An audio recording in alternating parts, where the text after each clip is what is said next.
Oliver Jones était un virtuose du jazz et un grand Montréalais. C'est dans cette église qu'il a joué du piano dès l'âge de 5 ans, une église située dans son quartier d'enfance, la Petite Bourgogne, où il a tenu à réunir les gens qu'il aimait.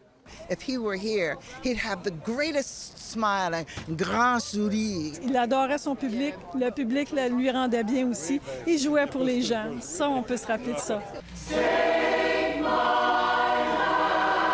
Pour les funérailles d'Oliver Jones dans l'église remplie à pleine capacité, ses amis musiciens ont joué à sa mémoire.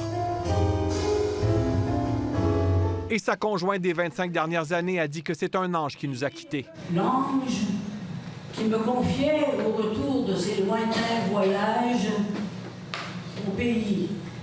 Ce sont tes bras autour de moi. Des amis de longue date ont salué le départ d'un grand jazzman, mais aussi d'un homme bon. Sur les murs de l'église, la photo d'Oliver Jones est tout juste à côté de celle de Nelson Mandela et du légendaire pianiste montréalais Oscar Peterson. Moi, la première fois que je l'ai vu jouer, il avait des gros doigts, puis il faisait jamais une fausse note. Et pour le reste de ma vie, la façon dont je peux lui rendre hommage, c'est jouer sa musique. Faute de place à l'intérieur de l'église, ses funérailles ont été transmises à l'extérieur sur écran géant.